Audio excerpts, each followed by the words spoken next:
How many times have you been champ, Roy? So what now? How many times you been champ in your career? About 9 times, my brother. I didn't even Google that. I was just like, yo, just now I introduced you. I said the former 36-time champ. Yo, Roy, a lot of rumors you used to chase chickens to get your, is all this real? Was it real or? All that was real, brother. Every bit of it. Every bit of it. Hey, I still make my fighters do it sometime right now. Oh, so you got boxes now? Yeah, I got boxers now. I make them chase them sometime right now still.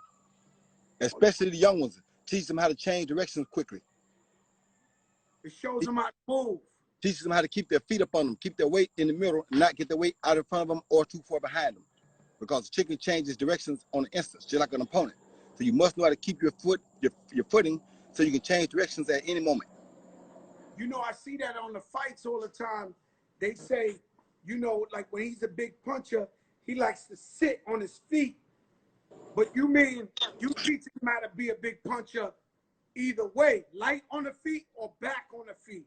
Yeah, it's better to be light on the feet because you can move. See, that's why most big punchers have a hard time avoiding big punches, because the best time to hit a big puncher is when he's trying to hit you, because that's when he sits down. You don't want to sit down. If you notice, when I did things, everything was quick and sharp and precise because I want to get you and not give it back. Yeah, Roy, you was doing like what we call now. You was playing 5 games of basketball, then going to fight. Like, did you ever think back at that and be like, yo, I was crazy? No, I knew what I was doing, Joe. I used to do it every day. And I used to play ball and train every day, so I kind of knew my body could handle it. It's just a matter of me keeping myself focused and knowing what I had to do to beat my opponent. See, what I believed in was you go in, you analyze the job, you figure out what tools you need for the job, and you isolate those tools for that particular job. Now it doesn't make you go out there and waste time, waste energy, because you know what tools you need. So like even the day I played the basketball game, I studied my opponent well. I knew what to do to him. And I knew that playing basketball was going to take a little out of me. So I had to make sure I didn't put too much in any of my punches, because if I did, it'll wear me out. So if I don't put too much in my punches, I can go all day. You know, I saw a fight, Floyd Mayweather coming Friday, the champ coming Friday, right? Right. But I saw a fight one time where I actually thought Floyd was in trouble. He went like 7, 8 rounds. And then I seen him just turn the whole like philosophy around. And at the end he won. He figured and then he started talking. Yo, I watched tapes on, say, Rocky Marciano. I don't know who, some old school fighter. And he was like, this happened to Rocky Marciano, and then he switched it up, and then he won. Were you big on watching boxes on tape and all that? Yes, that's how I developed myself, Joe. I studied some of the guys who I thought were the best at what they did, and I figured out the things that made them abnormal. Like Eddie Mustafa Muhammad had an enormous left body shot, left liver shot.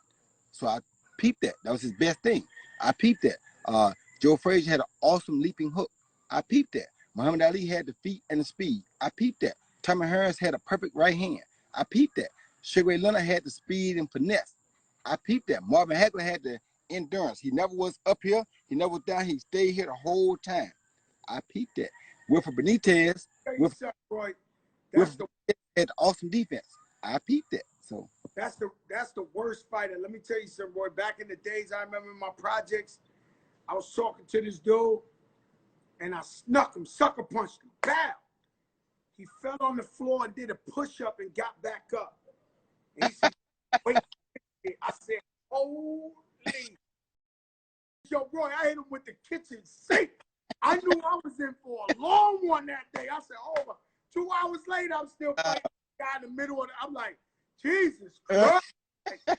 I picked Roy. He wasn't the one, Roy. No, he wasn't. He wasn't. Those is the hardest fights. Like, you ever got in the ring with a boxer and just, you was like, he could take everything. I fought a guy named Jorge Castro. He ended up having about 100 pro fights. I went 10 rounds with him.